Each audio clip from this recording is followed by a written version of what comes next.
All right, so we should be live. All right, I'm going to go ahead and kick us off. So, hello everyone. My name is Hershey Goodladona. I am the webinar corporate and outreach lead for UT Dallas's Global Mobility Club. Thank you all for joining today. I want to give a short introduction to the Global Mobility Club and what we do on campus. So, GMC's purpose is to bring awareness to the global mobility industry, and we provide advice on campus engagement as well as career opportunities for students. So we host diverse events every semester. That includes a case competition, which do stay tuned for next semester, career panels, as well as a webinar series. So we hope that through our events, students can explore a potential career path that they have not explored before and get involved with the community. So today we have two wonderful speakers, Rajiv Thadani from KPMG, as well as Juan Gonzalez from Microsoft, to speak to us about AI in the job market. So with that, I will hand it off to our speakers. Well, thank you, Hershey, and I just want to thank the UT Dallas and specifically the GMC for inviting at least me back. I know I presented a few years ago, so I must have done an okay job to be invited back. So I appreciate the invitation to come back. Maybe I'll kick it off with introductions and then hand it to Juan Carlos. So for those of you that don't know me, Rajiv Thadani, I'm a partner principal based in Silicon Valley with KPMG's Mobility Services. I've been in the US for about little over 23 years. Prior to that, born and brought up in India, did my schooling in India, got my chartered accountancy certification in India, and worked in India for about 5.5 years with Arthur Andersen, and then made the move to the Bay Area to be with KPMG. What was originally a plan of staying for 2 years very quickly has changed into being a plan to stay here forever. So 23 years later, I'm still here. I was, as part of my introduction, was trying to say something very intellectual since the topic is a very, very interesting one. But I'll maybe do something a little bit funny, which despite counsel from my wife and kids who told me not to do it, I'm still going to do it. I know it's going to upset them, but I'm still going to do it. So here we go. My favorite beverage is chai. My favorite cuisine is Thai. And I was born in the city of Mumbai. So hopefully you got the AI reference in all of those three. Juan Carlos, over to you. Wow, very, very difficult act to follow, but thank you, Rajiv, and thank you, Hershey, for the invitation. Again, Juan Carlos Gonzalez, I lead the Global Mobility Program at Microsoft. And thank you to the UT Dallas, as well as the GMC and all the professors that are always a pleasure to work with. And for those students who are logging in today, really, really appreciate it for the time. I know the time is a commodity. So thank you for that. I'm originally from Ecuador, very similar to Rajiv's story. I came to the US many years ago to do my master's degree. So I came to the US study, and education's open doors. And as Latino and first generation immigrant here to the US, I can tell you, our parents back home enforces education as the key, basically the key that opened big doors. I'm just a testament of that reality of dedicated a lot of years in Ecuador to study. So I did my undergrad in Ecuador. I'm an economist by profession. I initially started teaching economics at the university, in 2 universities, and my idea was, hey, I'm going to get a PhD. Got hired. I started working in several banks. I ended up working for the World Bank. And that was an eye-opening opportunity for me to really understand, how the globe works and how the countries and the companies and how we as an individuals can contribute to society.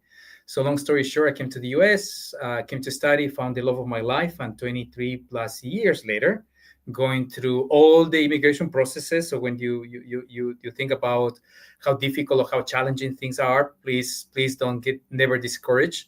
Face multiple times. Getting promoted was a bad thing because every promotion or every relocation put me back on the line 3 or 5 years, which was challenging. But at the end of the day, dreams can happen. And I'm a good story of success of me, basically Latino, first generation of immigrant, leading a mobility program for one of the best companies in the world. So happy to be here and looking forward for this open conversation.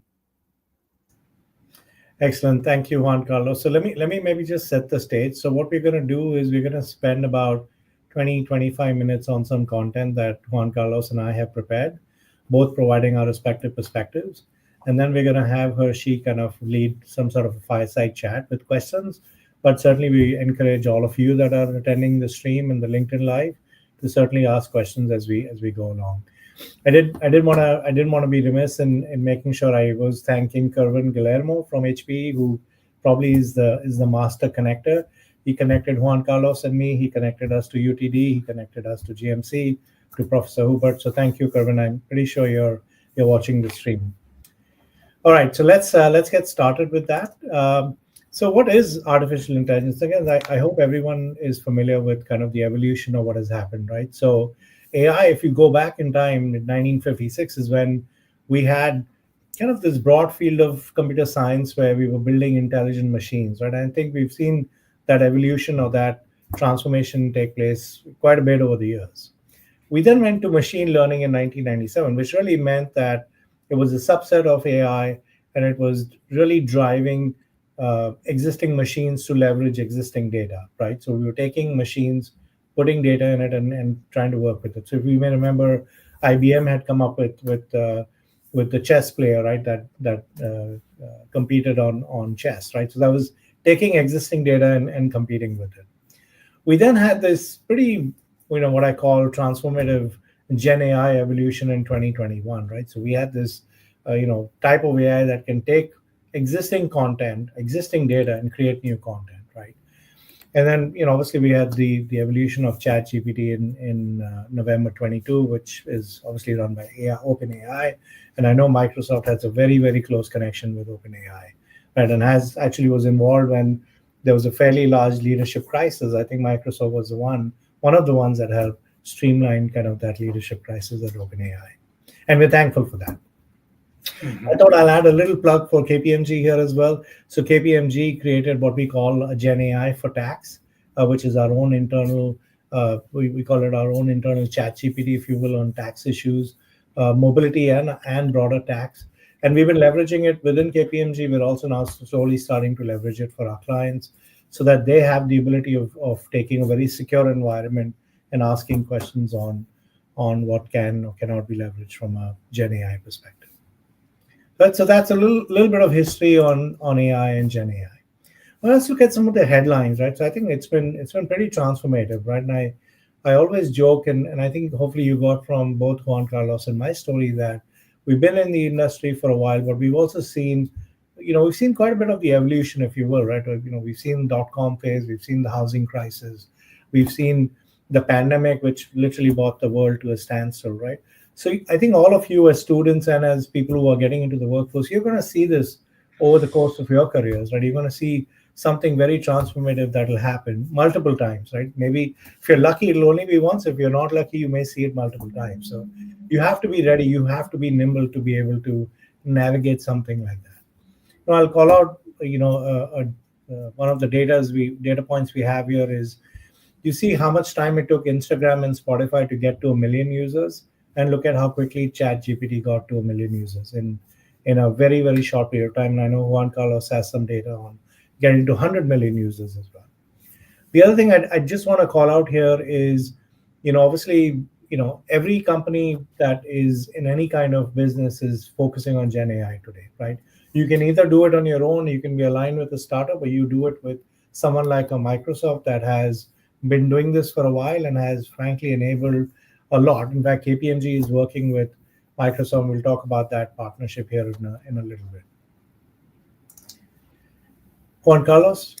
Perfect. Thank you, Raji. And really appreciate it for providing us some great context on where we are, and specifically for us and you guys as students to have the appreciation of the seismic opportunity that all of us, who are in this generation, and more important, you in university, that the way that you're going to transform the world, the way that you're going to be able to impact, and also in this after the pandemic, in this new reality, right? Before the pandemic, there was, especially from a global mobility perspective, right? The volumes, we used to have lots of volumes, lots of movement of talent across the world, within the states, within different countries, cities, etc. Well, the pandemic made us realize, wait a second, right? We can still continue being productive, even though you might not need to mobilize your talent from one place to another, which is super interesting, and the revolution that is coming with that around the realm of possibilities, right? And we are in this screen, you have access to talent all over the world. So I think it's a fascinating moment. As Reggie said, Microsoft has been working over the last 20 plus years in artificial intelligence. So this is something that is not new for Microsoft. What you are seeing on the screen right now, which is basically the how Microsoft saw the opportunity, right? We have a group of PhDs, full-time dedicated at Microsoft, who are their job is to be doing research all the time, new trends, new products, new needs. And most important for us as Microsoft, we need to continue reinventing the company every number of years. Think about how many years it took for mobile phones to become a reality. 16 years. And I was watching a video while I was preparing, from Steve Jobs when he got the opportunity to come up with the iPhone, right? And Microsoft, we missed that opportunity, right? We missed that opportunity because we made the incorrect bet. But it took 16 years for mobile technology to get into the hands of, as we said in Microsoft, one PC to each person. 7 years for the internet to become a reality and reach 100 million users. Now, Facebook took 4.5 years, the social media, which was amazing, and we connect people. ChatGPT, 3 months. Think about the arithmetic calculation that initially we were having with technology.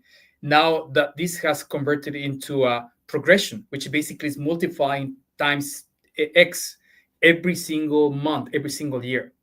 So that's something that is super intriguing and super important for you as a student and for us as right now professionals in the workforce to really be mindful with what's the future, what's the new ways of that, especially you at school need to leverage this technology, because this technology is going to help you with these superpowers of information. All this information now is going to come and make sense for you, but now you as a practitioner, you have to take this information to the next level. And if we move to the next slide, Rajiv, if you don't mind, we at Microsoft, and here's one of the challenges that we are going to start discussing, right? Some people are seeing this as a scary moment, right? I'm going to lose my job. I will not be able to contribute. But what we're seeing from, again, Microsoft research data, think about all these numbers that you're seeing in front of you on the potential that we have around saving resources, repurposing people to do more on those value activities that really, basically, our brains are going to be the power that are going to give us to jump to the next generation of technology. So I think it's fundamental for us as a new era to realize that this is a big opportunity, especially for students who are in the university right now, and they are in the process of going potentially to start looking at the business opportunities on how you, with your capabilities, can bring this innovation to the companies. And I think that's going to be the benefit for you guys on artificial intelligence. And a couple of things that I'm going to share just of script. Number one, I'm located here in Redmond in the Pacific Northwest. An hour ago, we just lost power. So just in case, that's the reason why I see a little dark here. We are under a wind advisory, so just apologies for that one. But my second comment, I have a son right now who is in college, and I had the opportunity to talk to him over the last summer. He had an opportunity to do an internship, and the power that you guys have with your critical thinking, is going to be the differentiator for this new generation. You are thinking super differently because you guys, at 90% potentially, were born already into all this world of technology. I was not born in this world of technology. We needed to catch up. We needed to learn. You guys have that advantage. Raji, passing to you. Thank you, Juan Carlos. I think those were some fascinating stats, right, for us, and I think it's a question we're all asking ourselves, right? Like, how do we need to adapt to this world that we are in, where Gen AI is going to automate a lot of the tasks that we used to do and needs to take hours doing, right? So, maybe let's pivot to the impact on HR and mobility professionals. And I hope as students, which I know there's a large contingent of on this stream, as you're going through these processes, whether it's interviewing, whether it's meeting firms on campus, I'm hoping you're exposed to kind of how AI is driving this. I'm seeing this. I do a fair amount of recruiting for KPMG in Silicon Valley, and I'm already seeing how some of our processes and how quickly we're able to get interviews scheduled compared to how we were doing it, as recent as a year ago, right? Our ability to use AI, our ability to use AI for all aspects, right? Whether it's for recruiting, whether it's for reviewing resumes and job applications, whether it's for those initial interviews, for actually scheduling interviews. We actually have an AI scheduler who looks at respective calendars and schedules it. We don't need a human being going back and forth 20 times. It's all happening real time. Then if you think about the mobility world that we're in, which is kind of this group that we are speaking to, right? We've historically had these issues where people kind of travel, right? Whether you're traveling across state borders using a car, train, or an aeroplane, whether it's in Europe, whether it's in Asia, some of it is tracked through a company system, some of it is not tracked through a company system. Are you able to leverage AI to manage some aspects of mobility, right? Are you able to even look at AI to look at policies and costs that are being incurred? Is there a better way of doing things?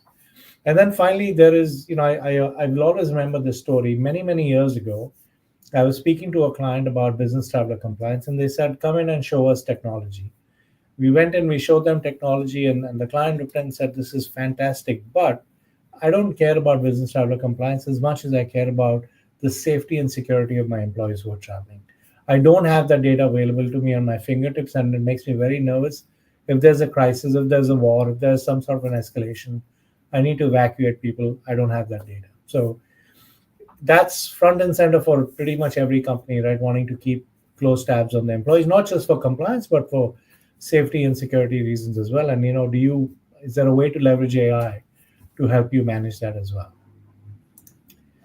We spoke a little bit about the landmark agreement that Microsoft and KPMG has, and honestly, what it is that it's co-developing solutions for clients across industries, right?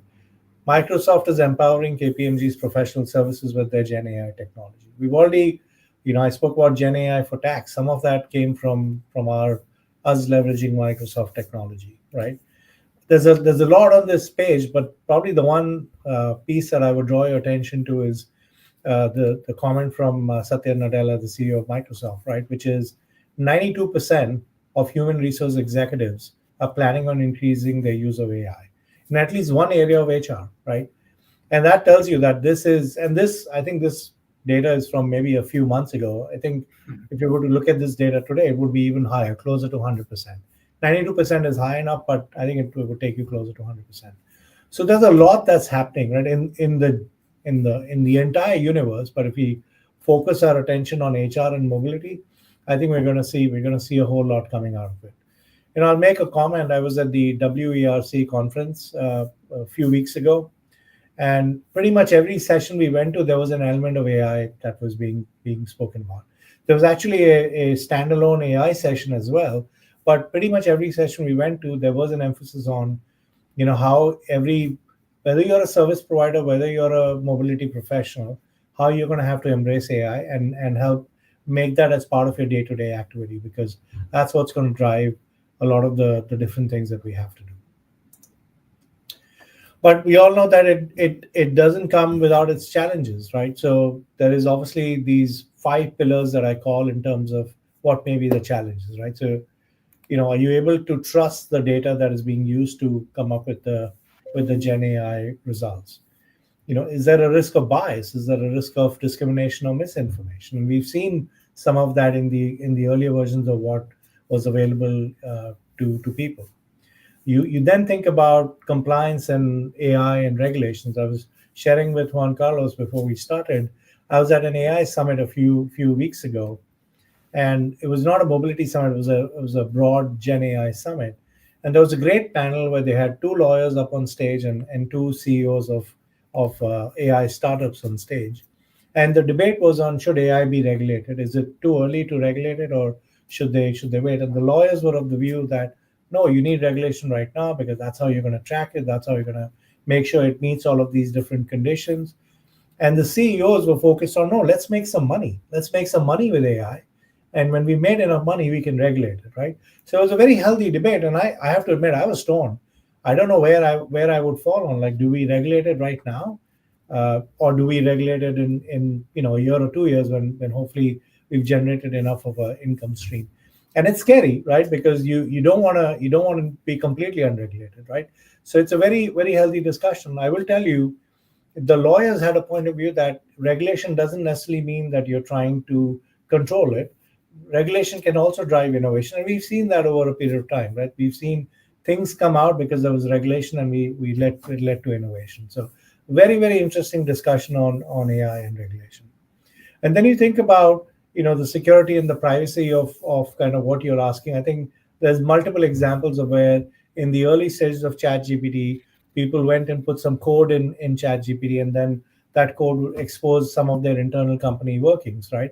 So you've got to be very careful. What kind of an environment are you able to use ChatGPT? It's one thing to say, help me draft an email to Juan Carlos, right? But it's another thing to say, hey, I'm approaching this client problem and I want to get some data from ChatGPT. You could potentially be exposing something that is not meant for the World Wide Web, right? So just things you have to be careful about. And then, is the value, right? I mean, there is, we hear a lot about ML, machine learning and AI, but there is still a lack of talent. There is still, I think we are kind of learning as we go along, right? There isn't a whole lot of authority on what exists in that space. And honestly, I think it's evolving. You may have a different version of what the facts are yesterday versus what you get today, because it's moving very quickly, as you saw from the slide that Juan Carlos shared about getting to 100 million. And then, obviously there's risk of data integrity, which we spoke about. Obviously the challenge is also speed, right? I mean, it is moving at a very fast pace. We got to 100 million in a short period of time. It continues to grow. There are multiple other models available. So what is going to be considered reliable, right? I know for me, we use Microsoft for everything, so I rely on Copilot and rely on Gen AI that we've created within KPMG. It's safe, it's secure, but I recognize that that's not easily available to everyone, right? So how do you navigate that, and how do you make sure that it's not creating any challenges for usage? And then you think about the ethical perspective of this, right? I think we are seeing a lot in colleges already, right? Where colleges are looking and saying, hey, we've got to figure out a way that Gen AI is not being leveraged for a lot of the college work that needs to be done, which requires sort of some independent thinking, right? And not leveraging a data set that will give you a prompt. So there's that element as well that you have to think about: the fairness, the privacy of the data, the safety. And I'm running through this because I know Juan Carlos has a similar slide that he's going to talk about from a Microsoft perspective. But again, I think you get the gist of it, right? There's a whole lot here that we have to uncover, right? As exciting and as interesting Gen AI can be, it also comes with its challenges that we have to be careful. We have to, build some guardrails to make sure that it doesn't get misused, and it doesn't get in the wrong hands. I will share that we were at our KPMG mobility conference a few weeks ago, and the opening session was on deepfake, right? Which I know is not necessarily linked to Gen AI directly, but there have been multiple examples of where deepfake has led to some really bad actors creating a lot of issues, right? Creating a lot of criminal acts, right? I'm not saying Gen AI does that, but that's another example of why we need some guardrails, right, to make sure that Gen AI doesn't lead us down the path of where it becomes unsustainable. With that, I'm gonna hand it back to Juan Carlos to talk about responsible AI at Microsoft. Fantastic. Thank you, Rajiv. And it's super important for all of us to be mindful of this momentum, right? On with this big technology, with this big opportunity to reach out to many sources. We just have to be careful on how do we use it. So if we move to the next one, I copied this slide. I was 2 weeks ago, so I got invited to be at Oxford University. I was being part of a transformational leadership, and there was this gentleman who basically came to talk about artificial intelligence, right, and what this means for the world, and what the future is going to look like 20, 30, 50, 100 years. And this professor basically was alluding on the fear, right, on the fear of AI, on how AI has been seen, even if you look at the movies, right, in movies such as Terminator. He was talking about basically all these video games and how basically video games become reality. and he was making a very interesting argument around um, the fear of not doing something, or the fear or the fear of getting in a frozen mode, right? I think that was something that it was super impactful for me on how we as a new generation, right, and the new generation of technology is gonna mean for us. So very quickly at Microsoft, as I mentioned before, if we move to the next one, Rajiv, well, feel free to read. We have been working this for the last 20 years, and we are conscious, and for no means we are perfect. We made a mistake. We had a bot at the very beginning. Probably if you read in the news, we somebody I think was from the New York Times, I think, was one of the reporters start trying to tempt the bot and asking many questions, and we make mistakes. But as a company, right, for us is extremely important. Number one, compliance. We always are to do the right thing, and for that is our ethics code. We have standard business of conduct. But as we were coming up with artificial intelligence over the last several years, we have created this what we call AI responsible and Microsoft, where basically we keep the human at the center, and that's extremely important, because with our productivity gains, with our products that we are launching into the market, we don't want the people to basically be scared of, hey, I'm going to be losing my role. Yes, potentially what you're doing today is going to disappear, right? Because we don't want you to be in what we call in HR the druggery of HR, which you might be in a spreadsheet doing certain things, or you might be copying text from this part and doing a manual audits. This is the benefit of artificial intelligence. When we put human at the center, what we want to do is we want to elevate the human capabilities for the humans to be basically making decisions, and the humans really enjoying basically the opportunity to use the brain to strategically think, resolve problems. Also, we are principle driven, and that's extremely important at Microsoft. Every single decision that we made, we have a set of principles. Generally, every single project that we start, we generally start with what are the principles that are going to lead with the project, what is the philosophy, and what is the outcome that we want to accomplish. We always are trying to be proactive, and that's basically what our software engineers and all the people who are in front of these technologies are trying to be in front of, basically what it comes as a risk, trying to mitigate. Cybersecurity is a big challenge. We are not perfect. I don't think any corporation in the world is perfect, because at the end of the day, the way that these bad actors enter is through us as humans. Computers could be perfect, but if we as humans, we don't do the filtering, right? The phishing and all these scams that are happening all the time, we cannot protect our assets. So that's super important to be proactive. The other thing is, as Rajiv was mentioning, right, there is this ecosystem of collaboration. Microsoft now, instead of us doing every single technology, we are empowering our partners, like in this case, KPMG, for them to be the best in their capabilities. So we as Microsoft, in the past, maybe 8 years ago, we were trying to create our own global mobility technology. We were trying to create our own payroll technology, our own stock technology. That time, with our CEO vision, which was the right thing to do, it was to refocus the business into what is Microsoft doing the best. And I think that's what we're trying to do with artificial intelligence at the core. Rajiv, we move to the next one, if you don't mind. For us, basically, responsible AI, as I mentioned, humans at the center. We want to make sure that every single model that we create, every single bot that we create, are extremely audited, controlled, verified, even though sometimes that could be painful internally because we lose the speed. And it's fascinating, right? Rajiv was in that seminar when we were talking before the call. Yes, there is a conflict in between. We launch fast, or we really are mindful about regulations. We want to do the right thing. We want to be in alignment with laws and regulations. And that basically takes time, costs money. But at the end of the day, that's exactly the approach that Microsoft we're taking, and to make sure that we get tools that are going to last for the next 20, 30 years, right? As we did with Windows, as we did with Azure, with cloud, etc. If I'm going to finish with the next slide, Raji, because I want to open for conversation with everybody and answer any questions, right? We, as Microsoft, have developed these 6 principles from developing responsible and deployment AI.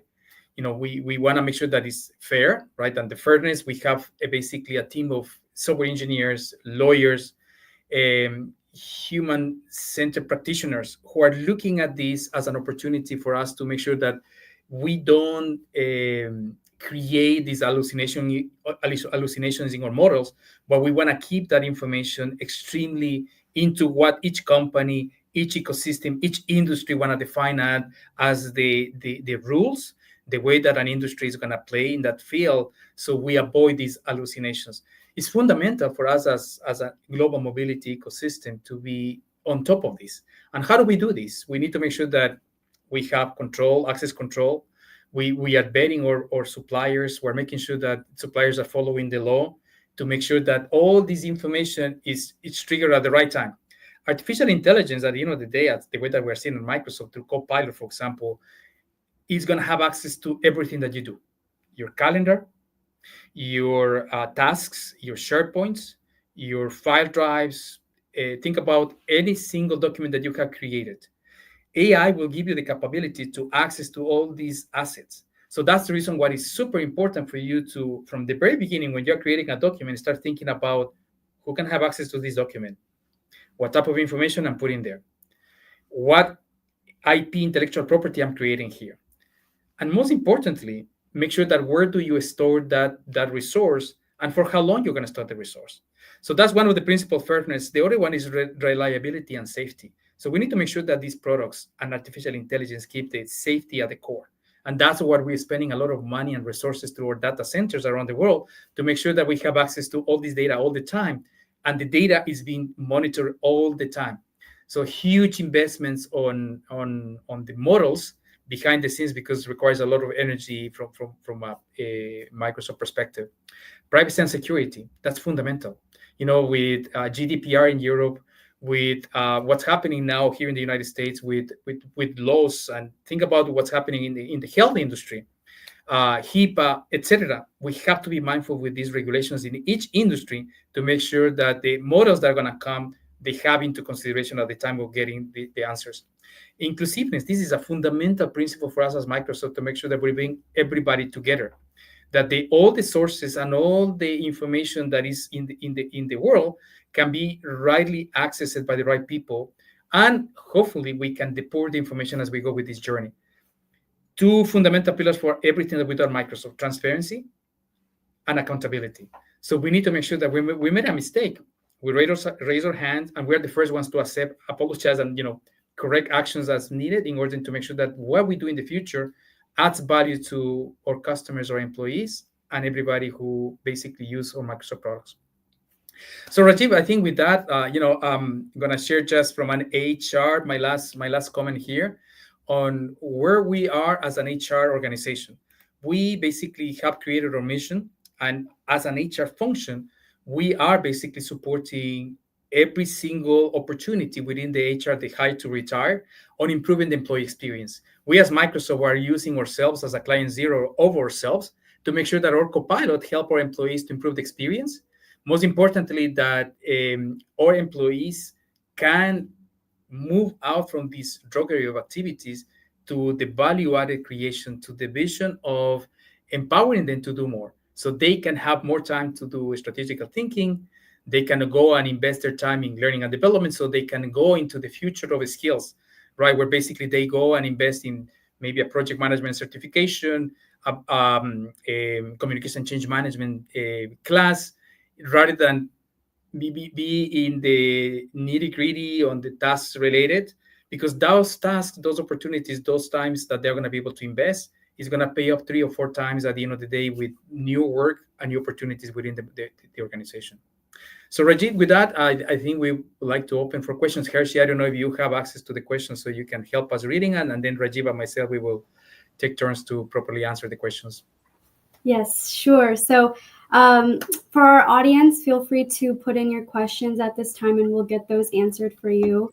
In the meantime, I can get our discussion rolling here. So I think one of the biggest takeaways from this presentation is that AI is here to stay, and it's only going to become more prominent as we move forward, right? So I'm curious to know maybe what kind of unexpected challenges or opportunities have maybe emerged in the integration and adoption of generative AI that maybe weren't anticipated when the technology first launched.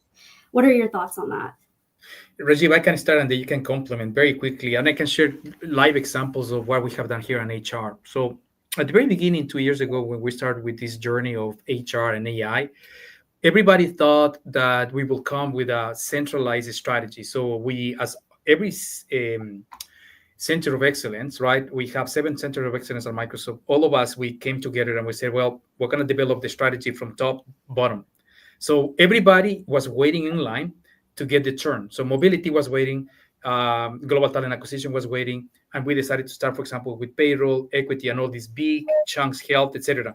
Well, we found out that that process of the traditional, as we call, a cascade planning, you start with one project, you finish the project, you move to the next one, and you keep following until the COE gets prioritized. We learned very quickly after 3 or 4 months that it was not fast enough for what our CEO wanted to do. So our head of HR transformation basically got called out to basically our CEO and say, we need to speed it up because we need to show our clients on how we're using internally Microsoft. So then the learning came, and the learning was with this technology in our fingertips, we cannot wait. We have to be super aggressive in the sense of going and exploring, doing some prototyping. Maybe not might not be perfect, but then start advancing individual CEOs, center of excellence, and that was the learning for us: the agility to move from this central organization to now each CEO center of excellence is doing innovation by itself. Rajiv, please feel free to share anything from your side. Yeah, no, I would just go back to the fundamentals, right, Hershey? So you said what are the opportunities and what are the challenges, right? I think the challenges are we all have to embrace it, right? We've all been through, I think for many of us that have been in the workforce for a while, you go through any of these transformation that happens, you have to embrace it, right? You cannot resist not using Gen AI or not leveraging Gen AI. But I think when Juan Carlos was talking about embracing it, and the slide he had on the number of hours saved, etc., right? You then have to figure out, well, what do you do with that time, right? If you truly saved and deployed resources for leveraging Gen AI, then what happens with that time? We have to be able to figure out, okay, how are we going to deploy those resources to do something even more meaningful for our organizations, for our clients, for whoever our stakeholders are? To me, that's the opportunity, right? The opportunity is, okay, and I think we're going to get to this, right, for someone getting into the workforce. I think the challenge for people that are already in the workforce is, okay, if I'm now able to get stuff done in 4 hours, what used to take me 8 hours, what am I doing with the other 4 hours? I still have to be productive. I still have to add value, and I have to figure out how am I going to do that, right, in my day-to-day life, right? So to me, that's the opportunity, right? The challenge is embracing it to reduce the time. The opportunity is then being able to deploy those 4 hours that I've saved to do something even more meaningful for the organization. Absolutely. So we have a question here from Megal. So she says, thank you so much for sharing such valuable insights, Rajiv and Juan Carlos. You both discussed how HR departments are leveraging AI in their operations. So from a student perspective, how would you recommend we use AI tools during the job search and recruitment process to stand out and be more effective? What are your thoughts on that? Yeah, I can start, and then Rajiv, you can complement. What I can tell you is, and this is a data that we just got, I think, 3 weeks ago from Microsoft. Right now, every requisition of Microsoft, we are getting around 17,000 applicants. Think about that, 17,000 applicants. So the struggle is real, right? And I think the question is super relevant right now on what do we do and how do we do this? So a couple of pieces of advice, at least from my side. Number one, make sure that your resume is extremely crisp. Make sure that when you are applying for a specific role, look at the requisition. The requisition basically has a job description that has a knowledge, skills, and abilities, right? And then has a section for what are going to be the responsibilities. Make sure that when you're building your resume to apply for that specific role, that you highlight those skill sets. artificial intelligence, especially or copilot tools and any other chat GPT type of technology, it will help you to potentially rephrase the way that your resume is written, right? So I think that's number one, trying to use, make sure that there is no mistakes or as we call typos on your resume. Spacing is super important, right? Because remember, now we have AIs reading these resumes, so they're going to go through these resumes, and and there's spaces in places where they are not needed. They're just going to skip, and they're going to throw the models into a side. So make sure that you use clear font. Make sure that your resume is super polished, no typos. And then the other thing, focus on those keywords that those requisitions are looking at. My other advice, join LinkedIn career job fairs from Microsoft offers all the time, where you start listening to these recruiters on what they're looking at it. So you can put your resume. I'm not saying please don't lie. That don't lie. Be honest. If you don't have the skill, that's okay. But if you have some of the skills that we're mentioning, highlight your resume, that bold it. That's a way to potentially distinguish yourself from the other resumes that they're sending. Don't create pictures, that generally, especially with a resume from a HR perspective, we are not discouraging. It's just the readers are just going to pass by, and they're going to focus on the skill set as well as on those knowledge, skills, and abilities, as I mentioned, right? Your knowledge that you have, the skills that you have, and the abilities that potentially are going to set you apart from somebody else. Rajiv, I don't know if you have anything to contribute there. No, I think you were pretty exhaustive in that. I think the only other thing I would add to Mega's question is, once you've gone through that whole all the feedback that was shared by Juan Carlos, and you get to an interview round, I'm also seeing that people are not leveraging Gen AI, or I think LinkedIn is a fantastic tool, and I'm not saying it only because it's a Microsoft company and Juan Carlos is on. I truly use LinkedIn on a daily basis, and I think there's enough you can get about the people you're going to meet in a professional setting that you can equip yourselves with that information, right? And I find it, even pre-Gen AI, I think there's a lot of data that a lot of us have on LinkedIn. I know people do it on personal as well, Facebook, Instagram, etc. I think there's enough people like LinkedIn. LinkedIn is a little bit open-ended, where you can get access to people's data, that you should be educating yourself on who you're going to go to meet. You should be educating yourself on what's available. And I think Gen AI makes it even more easier now. Like if you type my name or Juan Carlos's name in a Gen AI tool, it'll tell you a little bit about kind of what we've been up to over the last, a year or so. And I think you can then use that information to make a connection with the people that you're going to meet as part of the job process. So that would be the only other thing I would add to that response. We have another question here from Ethan. He says, thank you for all the insight. I have a question on how AI has changed Juan Carlos and Rajiv's workday. Can you share how you use AI on a day-to-day basis? Absolutely. Rajiv, we want to start. Let's try to change if so I can Yeah, give you the opportunity. I'm also noticing that the light in your room is fading, right, Juan Carlos? Yes, Unfortunately. I hope you get your electricity back soon. Let me put the phone there. Yeah. Ethan, I think that's a great question, right? I think we mentioned, right, at least I'm using it on a regular basis when I'm looking at, composing emails, writing tax memos, going to Gen AI for my initial review, and then doing my research.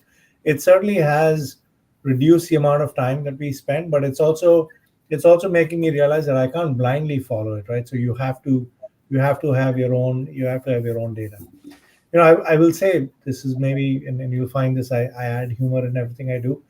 When Gen AI came out, I went and I typed in and said, is Rajiv Thadani a good global mobility professional? And I was hoping for a really, really positive response. And what I got back was, we don't have enough data to opine on that. So I was a little disappointed. That was, about a year and a half ago. I'm going to try it again in maybe a few months, and hopefully there's enough data that validates that. I love that. I'm an economist by profession, by the way, and one of the jokes that I remember hearing from professor was, an economist is going to tell you, I need more data, right? So I probably that's what the model is telling you, Rajiv. Now, for me, and that's a fantastic question. English is my second language. right? And apologies in advance for my accents. But communications in my brain, generally now I'm thinking in English and writing in English. But before Copilot came live for us at Microsoft, I used to spend some quality time on making sure that my communication was clear, concise, and also that my style from Latino style, where basically in Latin America, the way that they taught us to write, it was different than here in America, in the business world. Here in America, you say the fact at the very beginning, you set your main idea, and then you have your supporting arguments, right? In Latin America, at least in Ecuador, you provide a context, and within the context, you send the main point. So it's up to the reader to identify what you're trying to say, which are more complex. So for me, it has been fascinating because um, when I have to send a critical communication, I just use Copilot I create a draft. That's something that, from an ethical perspective, I believe is the right thing to do. I create the draft, is my ideas. I just need Copilot to make sure that my language is correct, my structure is proper, and also as the language model is starting to learn my style, it makes more personal. So that's number one. Number two, from a personal organization perspective, my calendar is super complex, and I have my personal. I have a daughter, my son, my wife. All life start mixing. Copilot every single morning when I go in the morning, I go and basically ask Copilot on what are the principal tasks and what meetings potentially I might be able to cancel, etc., etc. Life changer. The other important thing for me is sometimes I don't have time to do this, planning a trip, or hey, I have to organize something with friends. On the Copilot, just give me all that information, and really it has been transformative for me in order to go day by day and really prepare at the right time when I have to do these personal or professional situations that all of us are responsible for. Awesome. So we have two questions here from our UT Dallas class that's tuning in. They ask, if AI becomes the norm in resume writing, how will the company truly determine if the candidate has the appropriate knowledge, skills, abilities, and characteristics? And I'm happy to go first, Juan Carlos, since you took most of them.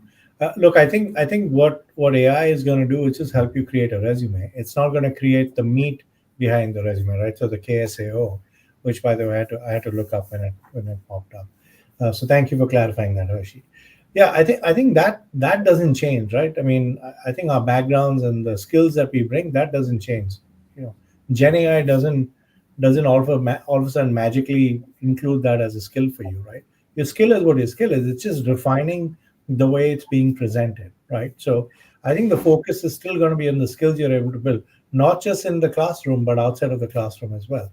The networks you build. I think you'll hear this from everyone. In fact, that was one of Hershey's questions, so I apologize for stealing the thunder.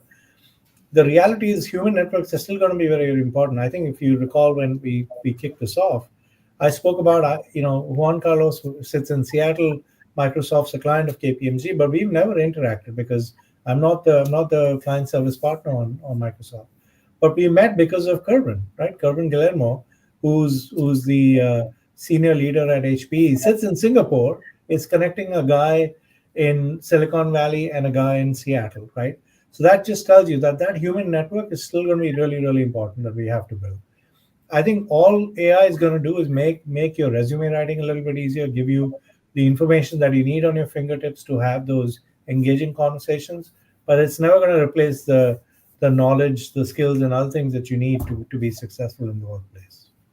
Fantastic. Now, if and that's a fantastic question. I don't know who asked the question, but um, the reality at the end of the day is, as you can use artificial intelligence to create your assets, companies also are going to have access to create basically AI to look at the resumes and look at profiles. That's what, I remember when social media came live many years ago. There were a lot of people saying, be careful on what you post, be careful what you put there, because these someday are going to become basically public to somebody. So companies, right, are building artificial intelligence models to go through the resumes, trying to figure out what are the resumes that the recruiters need to call. Again, I'm going to reinforce what Ravi said. Networks. Your professors, they're going to be the first line of defense. Use your professors. They are the ones who are going to have the source of opportunities for you to potentially tap into projects, tap into internships, tap into even letters of recommendation, etc. Those are going to be the first doors that you're going to open. Those traditional doors, because the professors are investing their time day to day, knowing students, investing their time, investing on you in the future. Those are going to be become no more sources for companies to tap into opportunities. Think about, we at Microsoft are connecting with University of Texas, Dallas, right? And Kerwin, etc. But for me, I'm always looking for recruiting, right? So the networks are important. Keep those networks shine. Join events in the industry. That will help you a lot. And make sure to be connected with these events of companies recruiting in different sites, especially universities. Don't basically shortchange yourself for any opportunity to connect. I know sometimes getting into an airplane and talking to somebody might be strange these days. I said to my son, "Hey, could you call me and say, can I text you that?" I said, "No, no, I want to talk to you." You never know who is going to be sitting next to you. I can tell you a story, so hopefully someday, on how I got to the US. It would be a fascinating story just for a business case. Just being at the right time with the right person and be open to be basically just asking the right questions to people. Awesome. So their second question is, as insiders, what are some future uses of AI that we wouldn't typically consider or think of? I can go first, Raji, if you want. So for us, the future of artificial intelligence, right, on where we are looking to really make strides. The company is looking at what we call the agents, right? And think about the opportunity for you to have somebody who can help you with everything that you have to do in a day to day. It could be your personal life, it could be your professional life, or it could be even what you're trying to become in the future. So the idea of artificial intelligence is to really, really create that savviness on your ecosystem that they can access to all this information that you're creating. Right now, the computer is listening to us. If you leave your computer on, the computer's going to continue listening. So this is fundamental for us to realize in the future on how these models can become these agents for us as an individuals. And this replication in the future for the business is about decision making, empowering, and most importantly, making the connections. Our brain makes all these millions of connections every day. So think about that. And this is the power that we're putting in computers, that they can make all these connections for you, and then basically be able to leverage in a symbiotic way for you to create new things. So that's for us, as without breaking any confidentiality, of course. The future is going to be in how we leverage this technology to make our lives better. Rajiv, so you don't know if Yeah, you look, have any. I always give the example of when I travel outside of India to, especially to the Middle East. I'm just amazed at the way they embrace technology, right? So I'll give an example. I was in Dubai not too long ago, and I landed in Dubai. It was an international trip. I didn't have to meet an agent. I just had to scan my passport. They checked my eyes, and I was through, right? Literally from the time I landed to the time I went to the baggage claim, I was there in about 7 minutes. Unbelievable, right? I've never experienced that even on a domestic flight in the US, right? Forget international.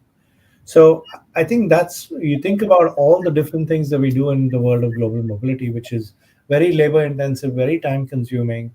You think about something as simple as running a cost projection, right? You're getting data from 5 different sources, putting it together, adding it into a system, generating the tax estimate. All of that can be truncated, right? And there's multiple examples of that. Immigration, even tax filing. I think there's some talk about the new administration trying to streamline the process of filing a tax return, right? So you think about all the different things that are in flight. I think you're going to see a lot more of this happening in 25 and beyond, which is going to make each of our lives a little bit easier. But as I said earlier, it's also an opportunity to then figure out, how am I going to redeploy these resources and continue to add value to what I do on a daily basis. All right, Yeah, and thank you. very, very quickly, Rajiv, thank you. Just want to make one brief comment in addition to the last comment that you made around repurposing your time. I think that's fundamental. That's the key of all this revolution is how you can become that a value adder. That the differentiation, and if we can connect with the prior question on how we're gonna make myself different. That's the proposition from artificial intelligence on freeing up that time for you to think, for you to really have that opportunity to think about how you're going to individually contribute to whatever you do in the future. We have another question here. It asks, how can we continue upskilling our technical skills like AI using, I believe, large language model, for example, the model or framework? I will say I'm not a techie. I'm an accountant by background. I look at everything a little bit differently than being a techie. My view is in the workplace, obviously technical skills are always going to be important, right? Whether it's AI technical skills, whether it's tax technical skills, whether it's HR technical skills, whatever they may be. But to me, I think the fundamental of how companies will recruit will always be driven by the candidate, right? Yeah, you're going to have the technical skills that you need. But what I look for when I'm recruiting is this person going to be a team player? Do they bring a positive attitude to the workplace, right? I can teach you all the technical skills. I can teach you Gen AI, I can teach you technology, I can teach you tax, I can teach you accounting, I can teach you mobility. I can't teach you how to have a positive attitude, right? I can't teach you how to be adaptable, right? That has to come from your ability to what you've been exposed to over a period of time. So that's what I tell people, right? Yeah, you obviously need your GPAs, you need your skills, etc. That's all very, very important, right?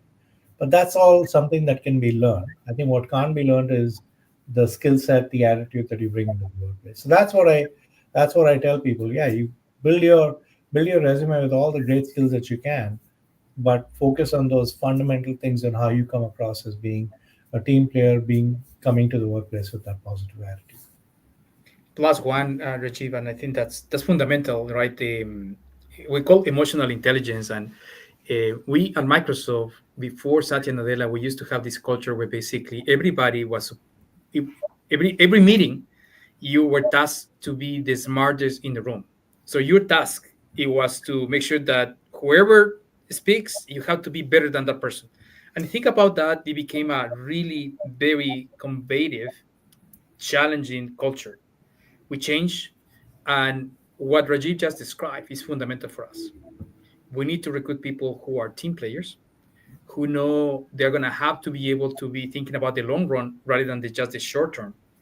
And most importantly, when we talk about upskilling, think about those fundamental. People cannot help you, or sorry, cannot teach you how to think.